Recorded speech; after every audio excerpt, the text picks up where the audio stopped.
네, 이번엔 윤석열 전 대통령 얘기를 해봐야 될 것 같은데 21일에 그 피고인으로서 처음으로 이제 법정에 선 모습이 공개가 됐어요.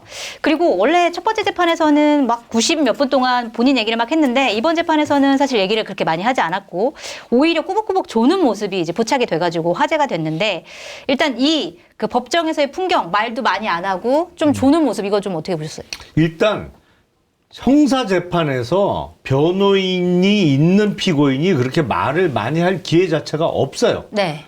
그러니까 지난 첫 기일에 93분 얘기한 게 대단히 이상한 현상이에요. 네.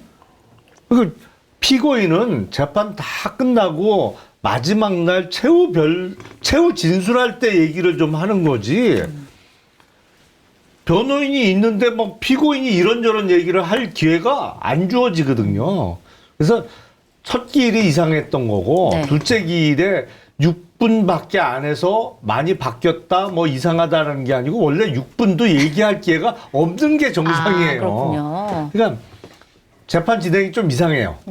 그리고 조는 건 민사재판도 아니고 본인에 대해서 이제 형을 정하는 과정인 형사재판에서 피고인 당사자가 존다? 더 이상한 거죠, 사실은. 그러게요. 보통 그런 경우는 없어요. 전 조는 피고인은 못 봤어요, 아직까지는. 이게 그냥 이렇게 조는 것도 아니고 거의 책상에 머리가 닿을 뻔했다 뭐 이 정도. 아니, 피고인이 사실은 제일 긴장해야지. 제일 긴장해야 되는데 아무래도 그거는 뭐 숙취의 효과 아닌가. 아, 숙취. 아, 그렇구나. 어떻게 보셨어요? 아니, 김용남 의원님이 검사 생활을 별로 안 하셔가지고 제가 말입니다. 한 26년 검사 생활했는데요. 이러면서 이제 96분간 떠들었죠. 아무 말 대잔치 막 하고 뭐 판사한테 뭐라고 하고 검사한테 뭐라고 하고 죄송합니다. 그게 재판에 도움이 될까요, 그러니까? 그러게요. 그러니까 이거는 제가 보기에는 여러 가지 이유가 있는데 변호사들이 만류했을 거예요. 그러니까 이제 더 이상 그러시면 안 됩니다. 한 번이야 뭐 네. 그렇게 소원 성취하시고 하셨지만은 이제 이게 재판에 도움. 제가 진짜 직위원이니까 그런 거지 웬만한 재판부라면 재구속 시켜버렸습니다. 그거 진짜.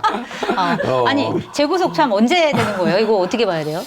네. 할 생각이 없는 것 같아요. 지금 재판부는 네. 할 생각이 없는 것 같아요. 왜냐하면 지금 12월 말까지 재판기일을 다 잡아놨다는 거잖아요. 네, 그렇죠. 그러니까 중간에 구속이 되면 그 스케줄은 불가능해요. 왜냐하면 구속 재판은 구속 만기 제도가 있기 때문에 네. 그 1심은 6개월 이내에 끝나야 되는데 지금 4월이잖아요. 네. 12월까지 갈 수가 없어요. 구속 상태에서는. 혹시 7월에 구속을 시켜서 12월까지 가야 되는 거 아닌가요? 아, 그런 거군요. 아, 7월부터 6개월? 예. 근데 직위원 판사는 그럴 생각이 없는 것 같다고 저도 생각을 하고 어쨌든 이거는 전략상으로 윤석열이 앞으로 모든 재판에 28번에 나와서 96분간 얘기하는 거는 말도 안 되잖아요. 그러니까 이거는 변호인들이 얘기하는 게 맞다라는 게 맞고 그게 오히려 검사 쪽에서 아마 전의를 불태웠을 거예요. 그 김용남 의원이 검사하셨으니까 아무리 선배고 대통령이고 하더라도 검사 니들이 공소장 이딴 식으로 쓰냐라고 하면은 부글부글 끝이 않을 거예요. 그건. 아니 근데 그거 아는 사람은 그 얘기 듣고 더 열받았을 것 같아요. 사실은 윤석열 검사의 공소장은 네. 대단히 거칠어요. 완벽하지 않았군요. 솔직히 글은 잘 안 돼요. 네. 말이 그래서 또 잘 되는 뭐 것도 아니긴 한데. 아니, 말은 잘 되는 게 아니고 사실은 술반대야 돼, 술반. 아주 좋게 얘기하면 수사를 막 치고 나가고 달리 표현하면 수사가 대단히 거칠죠. 근데 어쨌든 그래서 많이 잡아놓고 그걸 또 성과라고 평가를 해주는 사람들이 있으니까. 근데 이 글은 안 되거든. 그건 알아요. 이게 네. 대충 그 옛날에 같이 검사 생활을 한 사람들은 알아. 근데 아니 그런 사람이 공소장이 뭐 엄청나고 저도 그 기사 보고 아니 본인이 썼던 공소장이 어떤데 지금 그렇구나. 아니 그리고 또 판사를 향해서도 법리를 제대로 세워서 여기에 맞게 재판해달라. 약간 훈계하듯이 얘기를 해가지고 그러니까. 직위원 판사가 아니 우리 내란죄 법리에 대해서는 재판부가 명확히 갖고 있다. 이렇게 반박을 할 정도인데 이거 별로 유리해 보이지 않거든요. 이거는 어떻게 보셨어요? 아 이판사판이에요. 아니 재판부한테 선처를 읍소한다고 이거 뭐 몇 년 나오겠냐고. 지금 60년생이니까 만 나이로 65세잖아요. 네. 우리 나이로 이제 66세인데 이거 아무리 선처 받아도 징역 30년은 나올 텐데 무기 아니면 30년 그 사이인데 물론 법률적으로는 20년까지도 가능합니다. 네. 무기징역에 대해서 감형을 하면 유기형으로 징역 20년까지는 법률적으로는 가능한데 그렇게까지 선처받기는 어려울 것 같고 잘해야 징역 30년에서 무기징역 사이의 형인데 그 뭐 이판사판이죠. 어차피 남은 기간이 얼마 없으니 이게 뭐 60세 30년 받아봤자 어차피 20년 받냐 30년 만으로 받냐 65세인데 30년 받으면 95세란 얘기인데. 이판사판이다. 그러니까 제가 얘기했는데 한마디만 할게요. 지규현 배알도 없냐? 이 윤석열한테 이 정도 들었으면 내가 판사였으면 바로 구속시켰다. 재구속시켰다 네. 진짜. 지규현 판사가 근데 저랑 동갑이더라고요. 아 그래요? 예, 아 되게 젊으시구나. 예, 74년생. 뭐 그래서 젊은 건 아니에요. 50대예요. 아 워낙 동안이어가지고 제가 생각했습니다. 74년생이 되게 젊지는 않지 않나요? 아 죄송합니다. 네, 네. 51살 뭐 그래. 나이가 그래서 그러니까 이게 저는 진짜 이해가 안 돼요. 이 상황 자체가 사실 너무 총극 같아요. 그러니까 총극 같고 이거를 아직 28번은 더 봐야 된다라는 게 대한민국의 비극입니다. 제가 보기에는. 아니 이게 그러니까 뭐 뒤로 갈수록 이제 기사 가치는 떨어지겠죠. 네. 근데 이거를 빨리빨리 좀 하면 안 되나? 아, 이거 집중 심리 하면 안 돼요, 이거? 당연히 해야죠. 그렇게 해야 되는데 지금 안 하고 있는 거고 자기 발등 찍었어요. 저거 구속 취소로 석방시켜주고 나서는 불구속으로 재판하니까 들어와갖고 저 재판장한테 훈계를 하고 너 법 알아? 뭐 이러면서 너 내란죄가 뭔지 알아? 뭐 이런 얘기는 하고 있고 지금. 알겠습니다. 자 그리고 이날 재판에서 좀 화제가 됐던 게 뭐냐면 증인으로 나왔던 조성현 수방사 경비단장 그리고 김영기 특전사 대대장 이 두 분의 증언이 굉장히 화제가 됐는데 특히 이제 윤석열 전 대통령 변호인 측에서 굉장히 압박을 많이 했단 말이에요. 조성현 경비단장 같은 경우에는 이렇게 변호인이 아니 국회의원을 대통령이 끌어내라고 하는 게 불가능해 보이는데 그게 가능해 보이는 짓이냐 이렇게 얘기를 했더니 그러니까 그런 불가능한 지시를 왜 내렸는지 모르겠다 이렇게 얘기를 했고 김영기 대대장 같은 경우에는 전 사람에게 충성하지 않습니다. 예전에 윤석열 전 대통령이 했던 발언을 하면서 얘기를 했단 말이에요. 이거 어떻게 좀 지켜보셨어요? 일단 이 조성현 경비단장 같은 경우에는 그때 서강대교 넘어가지 말라라고 했던 분이거든요. 여기 김영기 대대장도 그렇고 다 비육사 출신으로 이제 알려졌어요. 그래서 뭐 다른 걸 떠나서 육사들이 계엄에 다 참여하고 내란을 일으켰는데 비육사 출신들이 이거 다 막았구나. 그래서 이제 군 개혁이라는 것들이 좀 필요하겠구나. 3사 개혁을 포함해서 이런 생각이 하나가 들었고 조성현 경비단장은 뭐 이미 헌재에서도 유일하게 헌법재판관들이 직권으로 증인으로 임명한 분이잖아요. 네. 그래서 나와서 이렇게 얘기를 했잖아요. 그러니까 그때 톤하고 이제 전혀 바뀌지 않았고 그러니까 불가능한 지시를 왜 내리는지 모르겠다. 사실은 이게 이런 정도의 얘기를 할 정도로 이분이 여유가 생겼구나라는 그런 걸 느꼈어요. 그러니까 약간 긴장하거나 그러지가 않고 네. 이제 더 당당해졌다 이런 생각이 들고 김영기 대대장 글은요.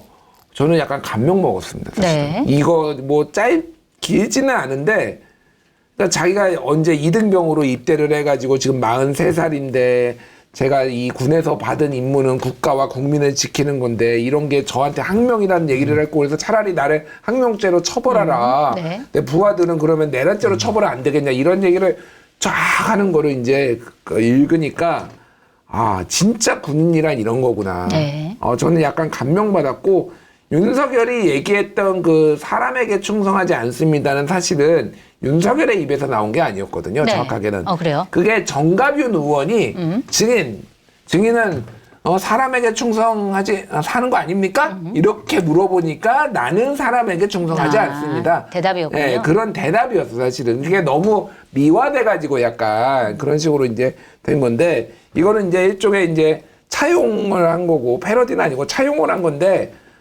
이렇게 차용을 해서 시의적절하게 이렇게 쓸 수가 있구나 이 생각을 많이 했어요. 정말로 네.